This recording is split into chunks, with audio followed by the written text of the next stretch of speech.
आज जमुनापुर गांव के सुबह की शुरुआत शीला के चिल्लाने से हुई।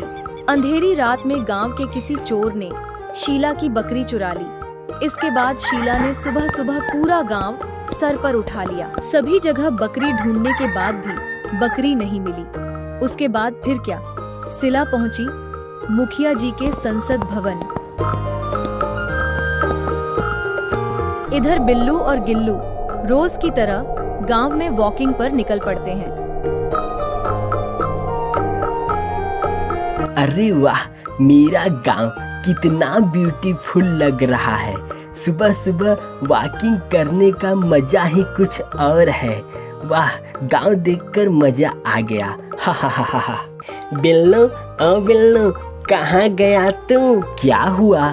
यू आर चिल्लाइंग क्यों? दोनों घूमते घूमते मुखिया जी के पास पहुंचते हैं।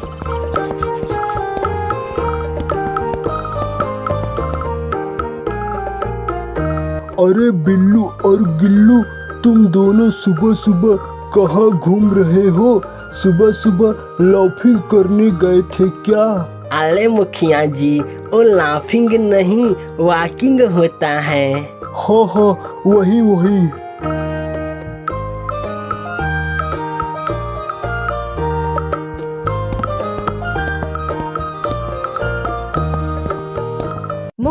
मुखिया जी, मेरी मदद कीजिए। क्या हुआ क्या हुआ? सुबह सुबह क्यों यू आर चिल्लाइंग?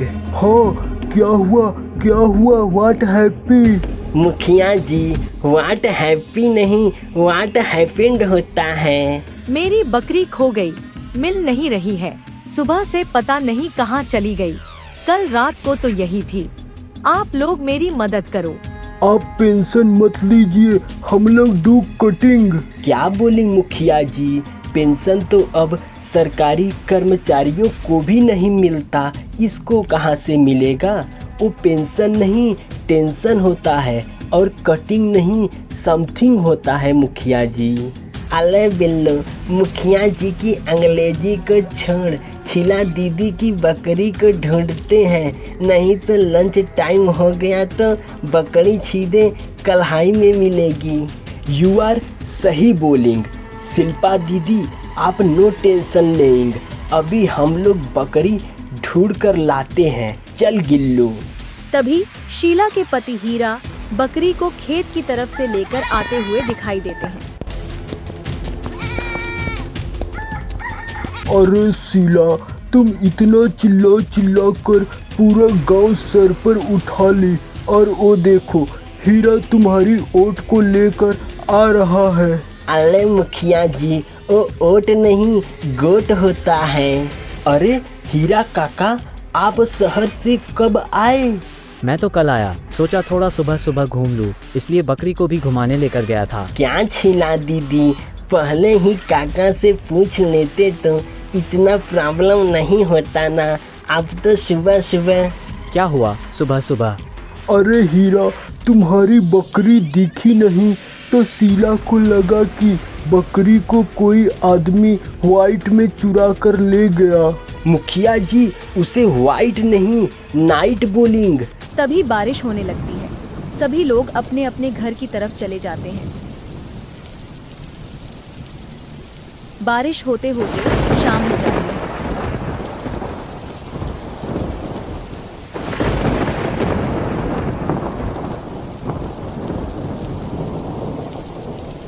अरे भाग्यवान, सुनो, बाहर बहुत टोल्ड है, सभी दरवाजे और खिड़कियां अच्छे से बंद कर दो। उसे टोल्ड नहीं, कोल्ड कहते हैं, और आप मुझे कहने के बजाय आप खुद कर दीजिए। मैं अभी खाना बना रही हूँ। ठीक है, मैं ही कर लेता हूँ। वैसे भी बाहर तो बहुत पार्क है। उसे पार्क नहीं, डार्क कहते हैं। जब आपको नहीं मालूम है तो बोलते क्यों हैं? हाँ भाग्यवान, मुझे पता है तुम मेरे से ज्यादा पढ़ी लिखी हो।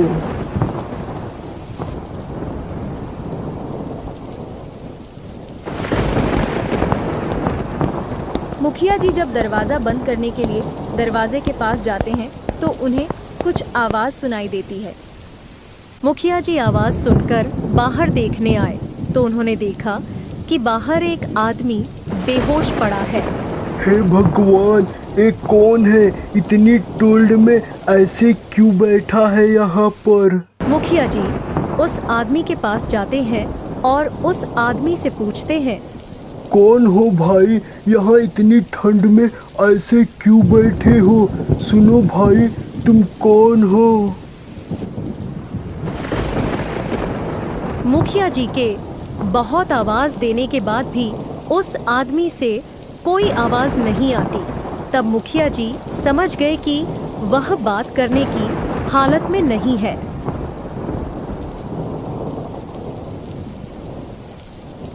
मुखिया जी उस आदमी को छू कर देखते हैं। तब उन्हें पता चला कि इसे तो बहुत तेज बुखार है। हे भगवान, इसका बदन तो जल रहा है, इसको तो बहुत तेज बुखार है। आखिर ये यहाँ कैसे आया? अगर ये यहीं पर पड़ा रहा तो रात भर में मर जाएगा। अरे भाई उठो उठो, चलकर अंदर सो जाओ, लगता है बहुत बीमार है। वह आदमी बहुत मुश्किल से उठा।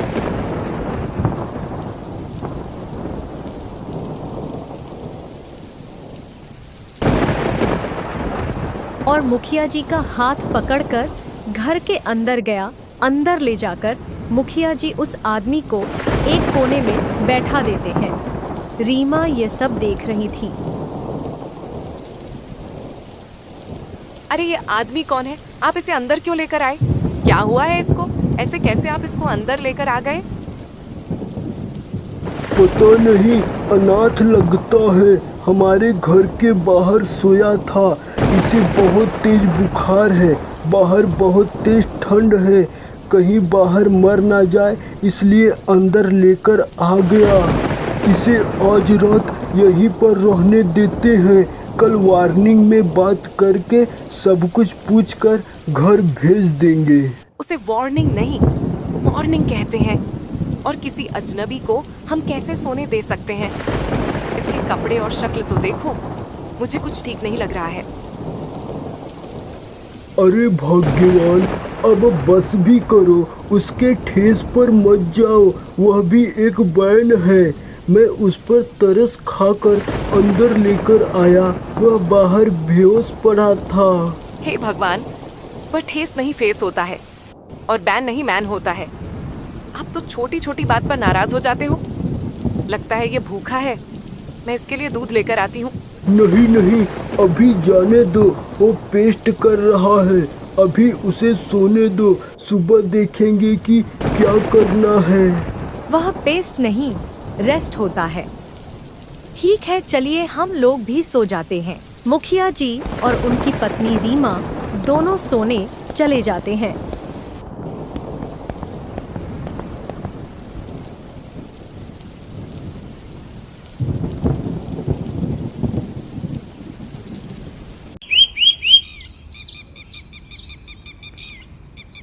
सुबह होते ही मुखिया जी उस आदमी को देखने के लिए उसके पास गए। अरे भाई, तुम अभी तक सो रहे हो? तुम्हें तो अभी तक उठ जाना चाहिए। कौन हो तुम? तुम कुछ बोल क्यों नहीं रहे हो? कई बार बुलाने के बाद भी वह अजनबी कुछ नहीं बोला। फिर मुखिया जी उसको हाथ लगाकर देखते हैं। अरे इसका शरीर तो पूरा ठंडा पड़ा है। रात को तो इसे बहुत तेज बुखार था, अभी इतना ठंडा हो गया। अरे उठ भी नहीं रहा है, कहीं ये मर तो नहीं गया ना? अरे सुनती हो भाग्यवान, जल्दी जल्दी कम फियर।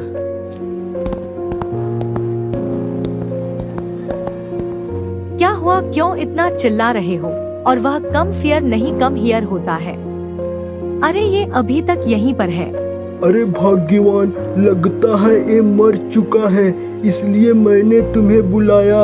समझ नहीं आ रहा है कि इसका क्या करें। तभी गिल्लू और बिल्लू घूमते घूमते मुखिया जी के घर पहुंचते हैं। अरे मुखिया जी, यह आदमी कौन है? और आप तो बहुत टेंशन में लग रहे हैं। हाँ मुखिया जी, क्या होइंग? इतना टेंशन क्यों लेंगे, हम लोग को भी बताएंगे। अरे वाह, ये तो कविता हो गया। वाह वाह, क्या बात है, मजा आ गया, मजा आ गया। एक और बिल्लू, एक और। पेंशन के मारे मेरी हालत फाइट है, तुम लोगों को कविता सूझ रहा है। अरे मुखिया जी, पेंशन नहीं टेंशन होता है और फाइट नहीं टाइट होता है। आप बताइए क्या हुआ है। मुखिया जी ने गिल्लू और बिल्लू को सारी बात बताई। अरे ये तो बहुत गलत हुआ, पता कैसे चलेगा कि ये कौन है। यू आर टाइट, मैं भी यही सोच रहा था, कैसे पता चलेगा। मेरी प्यारे पतिदेव जी, क्या आप अपनी अंग्रेजी को थोड़े समय के लिए बंद करेंगे? और वह टाइट नहीं राइट होता है। मुखिया जी, लगता है उसके पास एक बैग है, आप उसको चेक करो, शायद उसमें कुछ मिल जाएंगे। मुखिया जी को बहुत ढूंढने के बाद उस आदमी के पास से एक फाइल मिलती है। अरे ये क्या है? ये फाइल है, इसमें सभी कीमती पेपर रखे जाते हैं। उस पेपर पर इसका नाम और पता होगा। हाँ, इससे हम लोगों को पता चल जाएगा कि यह कौन है। बिल्लू फाइल को लेकर देखता है। अरे इस पर तो किसी नेहा का नाम लिखा है और इसमें उसके सारे डॉक्यूमेंट हैं और एक ज्वाइनिंग लेटर भी है। तब तो उस बेटी के करियर का सवाल है, हमें यह उसके पास जल्दी से जल्दी पहुंचाना होगा। हाँ, तुम सही बोल रही हो, और वहाँ जाकर इस आदमी के बारे में भी पता चल जाएगा। हाँ मुखिया जी, आप लोग सही बोल रहे हैं। अगर ये फाइल उस लड़की को नहीं मिली तो बेचारी की पूरी जिंदगी बर्बाद हो जाएगी। हमें जल्दी से जल्दी उसके पास यह पहुंचाना होगा। अरे नो टेंशन लेंगे, मैं हूँ ना, मैं पहुंचाता हूँ। मुखिया जी, आप इसका ख्याल रखिए, मैं और गिल्लू यह बैग देकर आते हैं। गिल्लू और बिल्लू उस बैग को लेकर चल देते हैं। थोड़ी दूर जाने पर वह दोनों उसी गांव में पहुंच जाते हैं जो पता उस फाइल में दिया गया था।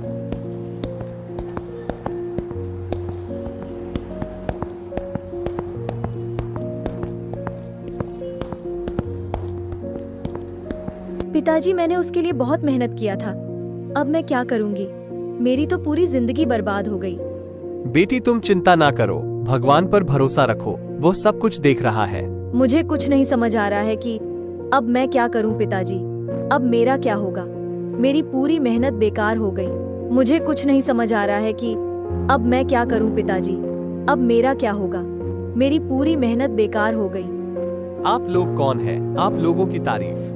हाँ हाँ, तलो तलो, जितना तलोगे उतना तन है। हम लोगों को यह बैग मिला। बैग को देखकर नेहा बहुत खुश होती है और पूछती है, ये फाइल आपको कहाँ पर मिला भैया? मैं तो सोची थी कि अब यह फाइल मुझे वापस कभी नहीं मिलेगी। आपका जितना भी धन्यवाद करें कम है, आपने मेरी जिंदगी बर्बाद होने से बचा लिया।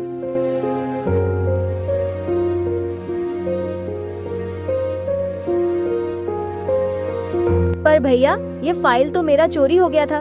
चोली पल कैसे और कहाँ हुआ, और वह आदमी कौन है? भैया, मुझे शिक्षक के पद पर नौकरी मिली थी।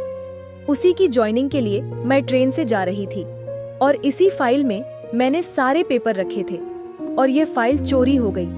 मैंने बहुत ढूंढा पर ये कहीं नहीं मिला। फिर मैं घर वापस लौट आई। बेटा, तुम लोगों का बहुत बहुत शुक्रिया। आप लोगों का एहसान हम लोग पूरी जिंदगी याद रखेंगे। यह तो हर आदमी का फर्ज होता है कि वह दूसरों की मदद करे। अब हम लोग चलते हैं, वहाँ पर सभी लोग हम लोगों का इंतजार कर रहे होंगे। इतना कहकर गिल्लू और बिल्लू घर की तरफ चल देते हैं।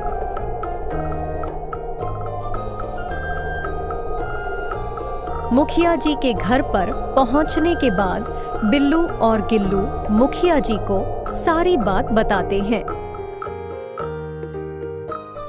सही बात है, जिंदगी में कभी भी हार नहीं मानना चाहिए। सभी लोग मिलकर उस आदमी का अंतिम संस्कार करते हैं।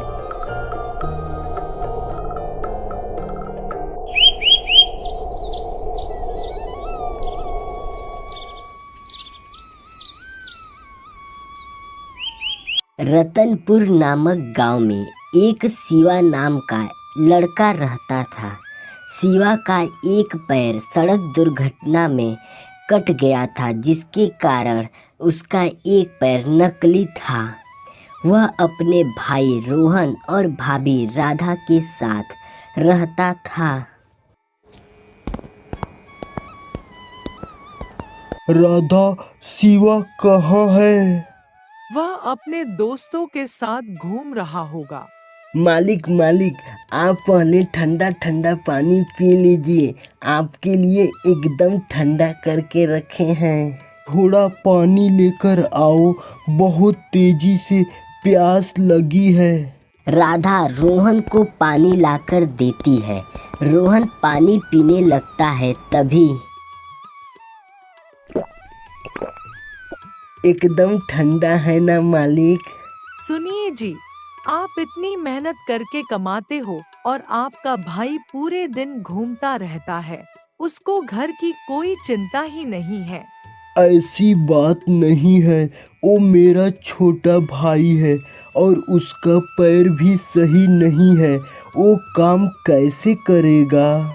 वह कितने दिन तक ऐसे ही घर पर बैठकर खाता रहेगा? अभी तुम ऐसे बात करोगी तो कैसे चलेगा?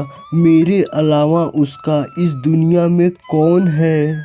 मैं कुछ नहीं जानती, अब मैं उसको और बर्दाश्त नहीं कर सकती। मैं शिवा के बारे में कुछ नहीं सुनना चाहता। वो जैसा भी है मेरा भाई है। मालिक मालिक, मालकिन को भी ठंडा ठंडा पानी पिला दीजिए, तब अच्छे से दिमाग काम करेगा। तू चुप कर, नहीं तो उठाकर बाहर फेंक दूंगी। शिवा घर के बाहर खड़े होकर सब कुछ सुन लेता है और फिर निराश होकर जंगल की तरफ लौट जाता है।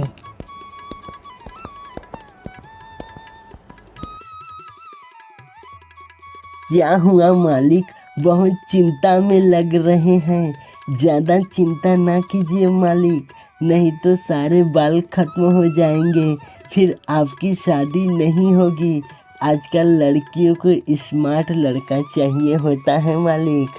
बस हो गया कि और कुछ बाकी है। सॉरी मालिक, आप तो बुरा मान गए, मैं तो बस माहौल बना रहा था। इस लंगड़े आदमी को कोई काम भी नहीं दे रहा है। मेरी वजह से भैया और भाभी के बीच झगड़ा हो रहा है। कुछ समझ नहीं आ रहा है, क्या करूं? तब तो आपके भैया यूपीएससी निकाल लेंगे मालिक, आप चिंता ना कीजिए। तू पागल तो नहीं हो गया है ना? अरे मालिक, आप सुने नहीं है का, ठुकरा के मेरा प्यार मेरा इंतकाम देखेंगी। अब तो आपके भैया का यूपीएससी पक्का है। अरे वो उनकी पत्नी है और वह घर पर ही है, छोड़ के नहीं गई है। तुम कुछ भी मत बोलो। अरे मालिक, आपके भैया का यूपीएससी होते होते रह गया। शिवा वहाँ से काम की तलाश में चल देता है। थोड़ी दूर जाने के बाद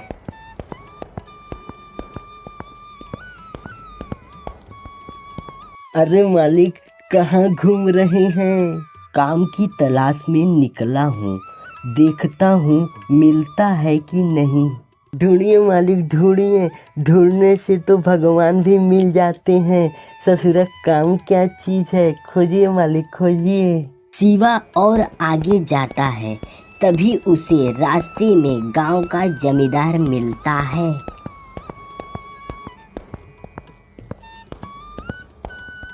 जमींदार साहब, कोई काम मिल सकता है क्या? अरे शिवा, तुम अपनी हालत तो देखो, तुम काम कैसे करोगे? नहीं जमींदार साहब, मैं कर लूँगा, आप कोई भी काम मुझे दे दीजिए। नहीं नहीं, तुमको कुछ हो गया तो उसकी जिम्मेदारी कौन लेगा? नहीं नहीं, मेरे पास काम नहीं है। इतना कहकर जमींदार वहाँ से चला जाता है।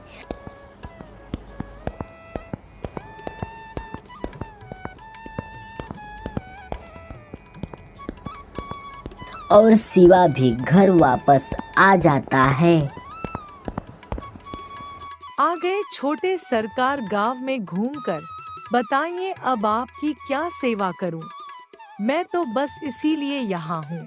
शिवा बिना कुछ बोले ही घर के अंदर चला जाता है।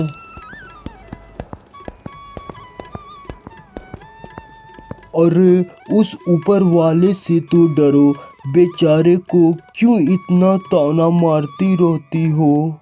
अरे मालिक, ऊपर वाले से क्या डरना, वो तो खुद बारिश में टपकता रहता है। ऊपर वाले का मतलब भगवान से, छत से नहीं। क्या करूं मैं तुम लोगों का? कुछ मत कीजिए मालिक, ठंडा ठंडा पानी पीजिए, ठंडा रहिए।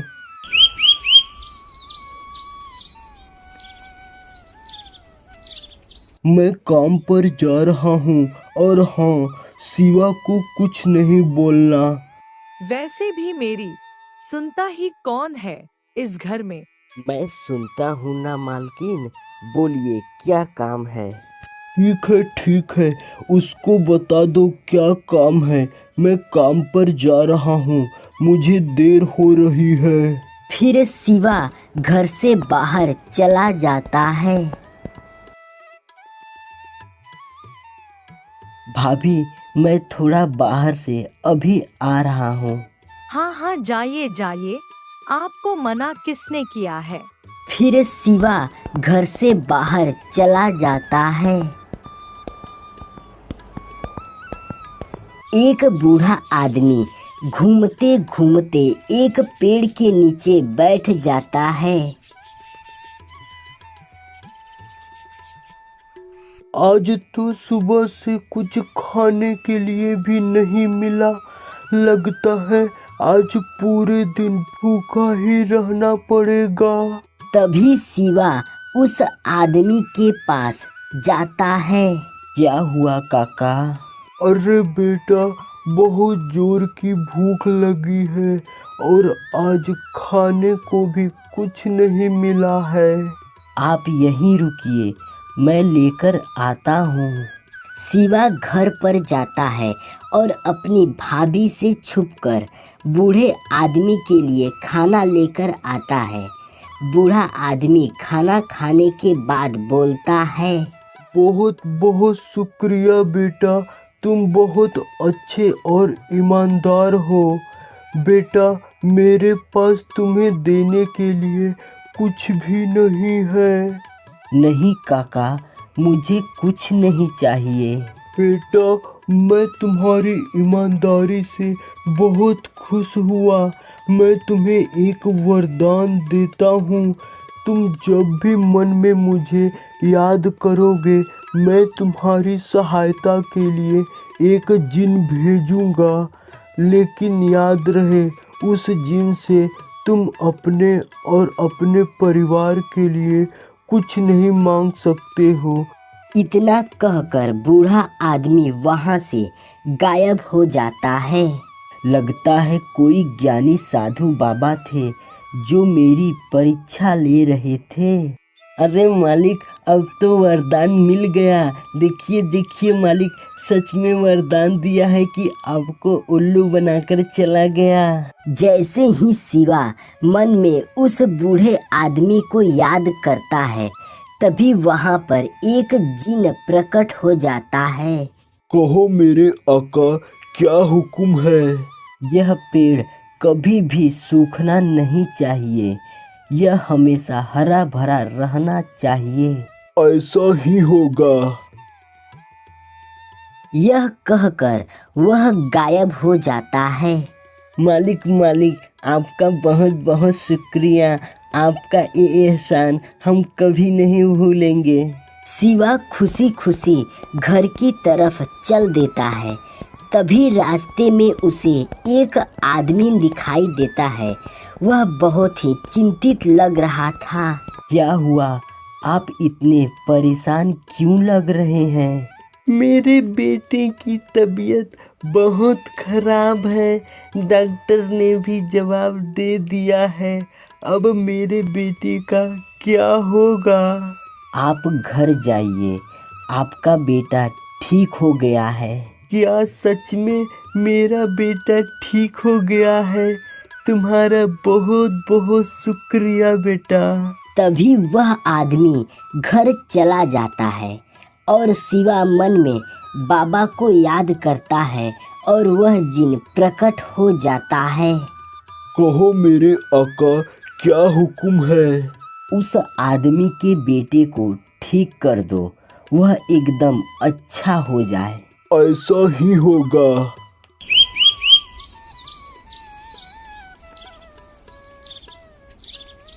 यह बात धीरे धीरे पूरे गांव में फैल जाती है, जिनकी सहायता से शिवा गांव में सभी लोगों की मदद करने लगा। शिवा जब अपने घर पहुंचता है। आ गए शिवा, तुम थोड़ा आराम कर लो, मैं पानी लेकर आता हूँ। क्या बात है मालिक, आज मालकिन इतनी मेहरबान क्यों है? वही तो मेरी समझ में नहीं आ रहा है। राधा पानी लेकर आती है। शिवा पानी पीने लगता है। तभी एक आदमी आता है। शिवा बेटा, गांव का एक बच्चा कुएं में गिर गया है।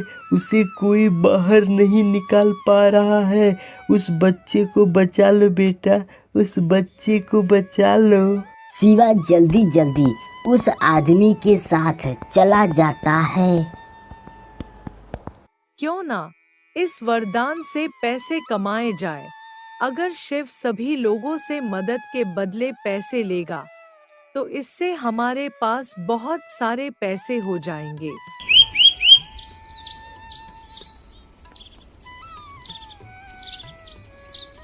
जब शिवा घर वापस आता है। तुम ऐसे ही कब तक मुफ्त में सबकी मदद करती रहोगे?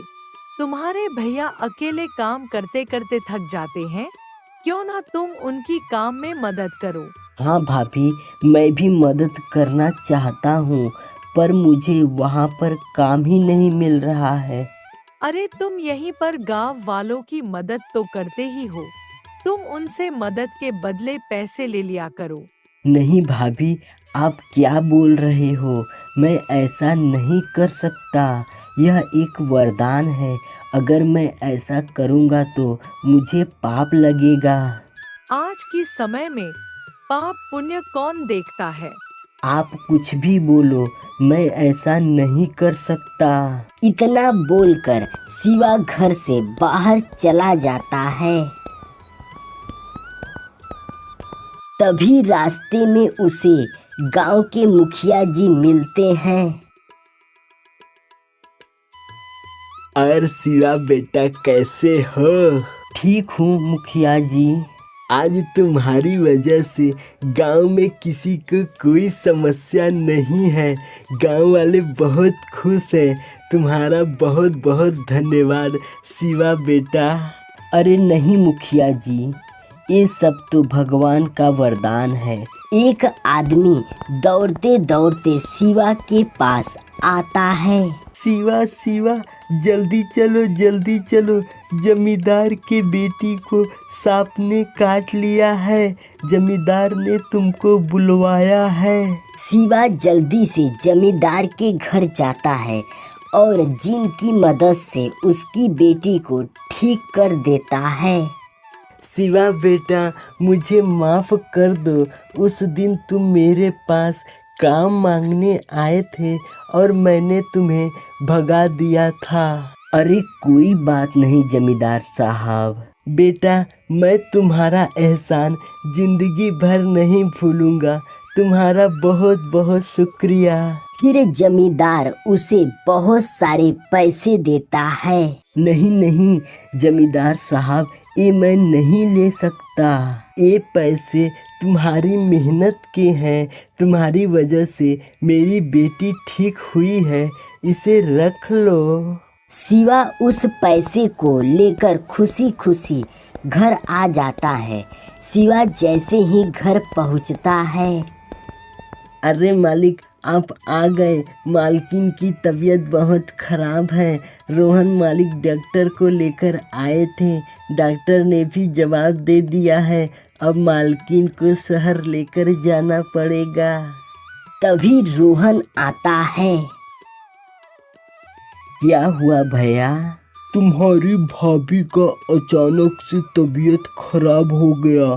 क्या करूं कुछ समझ नहीं आ रहा है। रुकिए, मैं अपने वरदान से ठीक कर देता हूँ। लेकिन उसके बाद तो तुम्हारा वरदान खत्म हो जाएगा। कोई बात नहीं भैया, वरदान परिवार से बढ़कर थोड़ी ना है। शाबाश मालिक शाबाश, देखिए मेरे ठंडे पानी का कमाल। फिर शिवा जिन को बुलाकर राधा को ठीक कर देता है।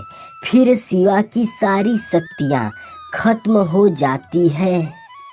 मुझे माफ कर दो शिवा, मैंने तुम्हें बहुत गलत समझा।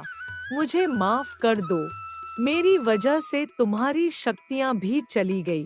कोई बात नहीं भाभी, आपसे ज़्यादा जरूरी शक्तियाँ नहीं थी। आप ठीक हो गए ना बस।